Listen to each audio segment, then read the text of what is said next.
I'd like to thank the supervisor candidates for their participation in this portion of the debate.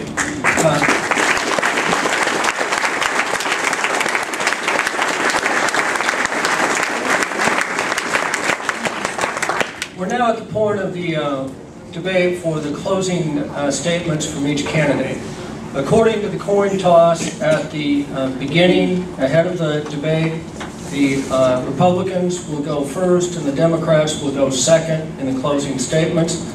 We will begin with the closing statements from the Republican council candidates, then we'll have the Democratic council candidates, and then we'll have the Republican and Democratic supervisor candidates.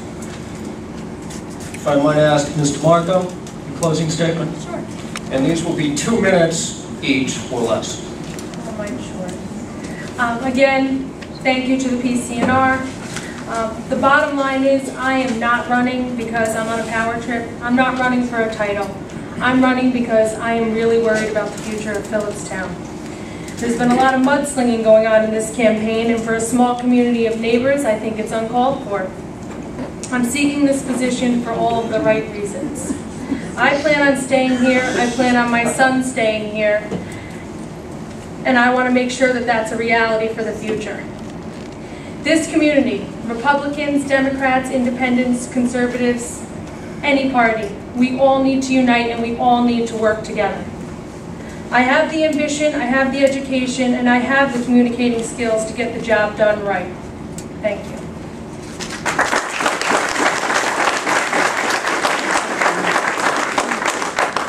Well, this has been fun.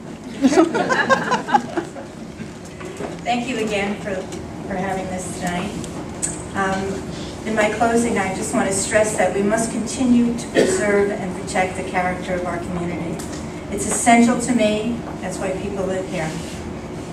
An important part of our town government is being able to shape the direction that our community is headed. I truly hope that I can be a part of that. Thank you very much.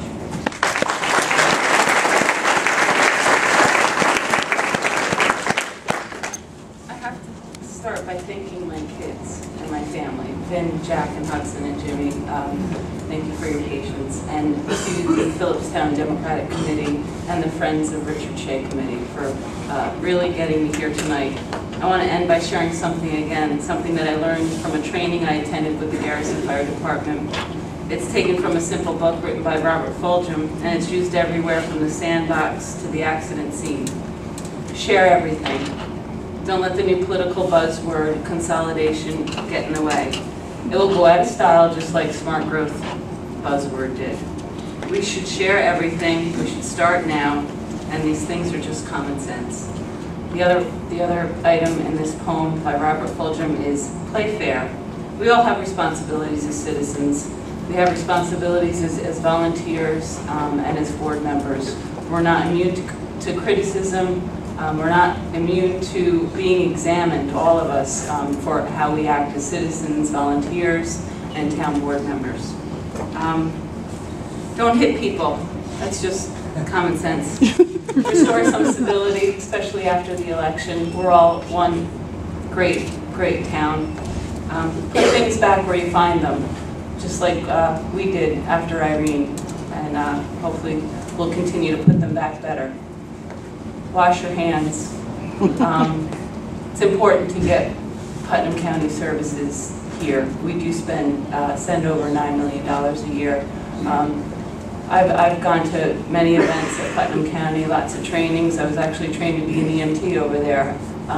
We need them here. We deserve that. That's what we pay for. Next item is flush.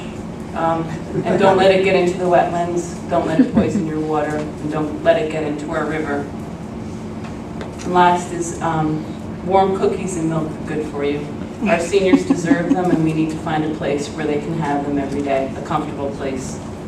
So let's keep planning for the future of our town. I don't want to become a statistic in the decline of the small town. And I hope you vote for me on November 8th so I can continue to work on these things for you. Thank you.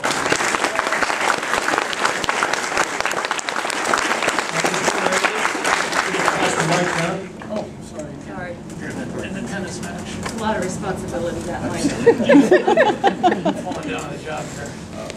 First of all, I'd like to thank the opponents, I guess you'd call them opponents, I guess that's not the greatest of words, for showing up tonight. And I do respect them, and I respect that they've, especially Katie, who's, you know, at a very young age jumped in here. So I do respect that. I think that's a good sign. I think younger people need to be involved in this, in the issues.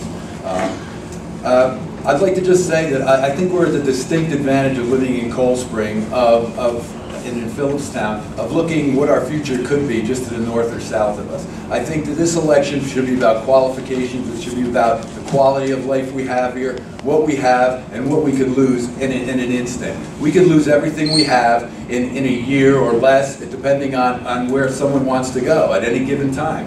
What we could turn into is Fishkill. And you have to ask yourself when you go to the polls, is that what you want? Do you want people that are responsible and that care for this community and that want to preserve it and keep it as it is and make it a welcome place for everyone? Or do you want industrial and urbanization coming here? I'm passionate about this job. I'm passionate about almost everything that I do, and I'll bring that passion to the board. One other thing I'd like to note, I work collaboratively on the school board with two staunch Republicans. And that doesn't come into the issue. We know where to leave that and where that starts and where that begins. I go for beers with my friend Mike, and I consider him a good friend. And he's a diehard Republican, there's no doubt about it. We won't even go there. But I'll tell you, that's this small community and these small governments are not about Republicans and Democrats. And that's not what they shouldn't be. And there have been some divisive elements entering in this town that would like to make that happen. And it's not going to happen as long as I'm around. So thank you very much.